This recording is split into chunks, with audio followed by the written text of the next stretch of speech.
The summer of 1892 baked Fall River, Massachusetts.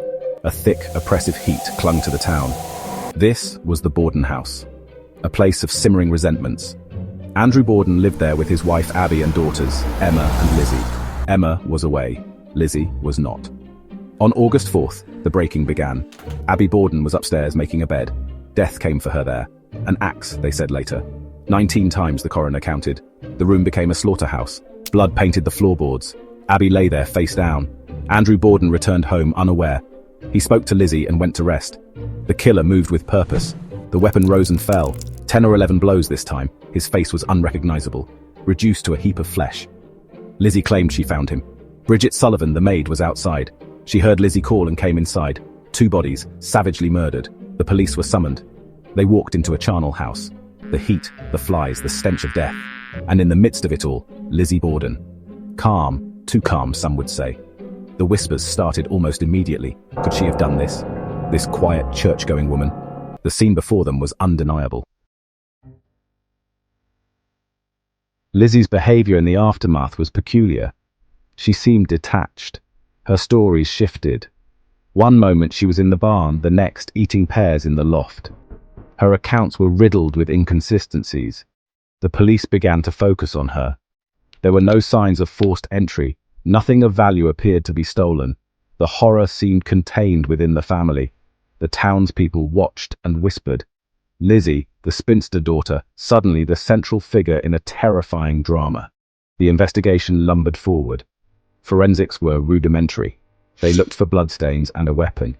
A hatchet was found in the basement, its handle broken, the blade covered in ash.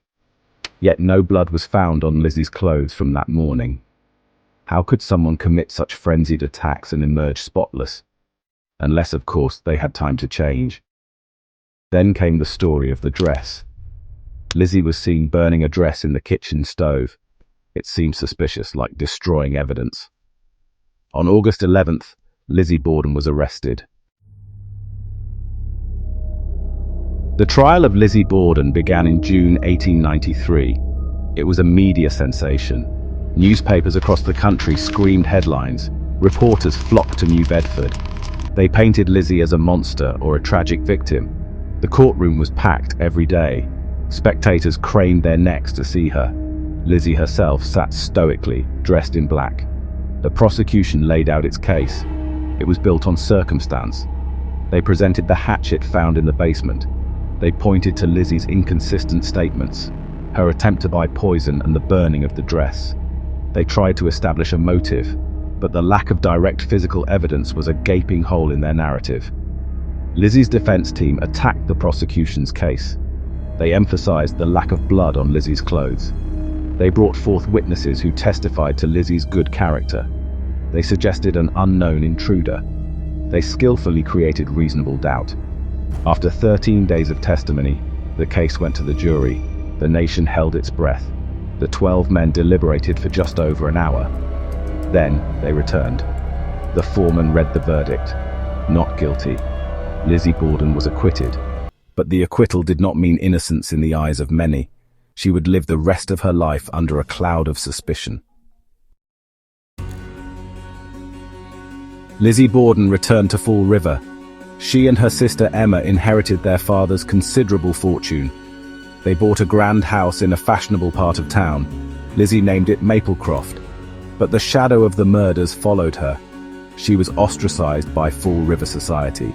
Others would taunt her with that infamous rhyme. She lived a quiet, secluded life. Emma eventually moved out. Lizzie never married. She never spoke publicly about the murders again. She carried her secrets to her grave in 1927. The Borden house at 92 2nd Street still stands. It is now a bed and breakfast and a museum. People come from all over, drawn by its gruesome history. Many claim the house is haunted. The cultural impact of the Lizzie Borden case is undeniable. The unsolved nature of the case allows for endless speculation. The chilling mystery of Lizzie Borden endures. Thank you for watching. Please like and subscribe for more spooky adventures.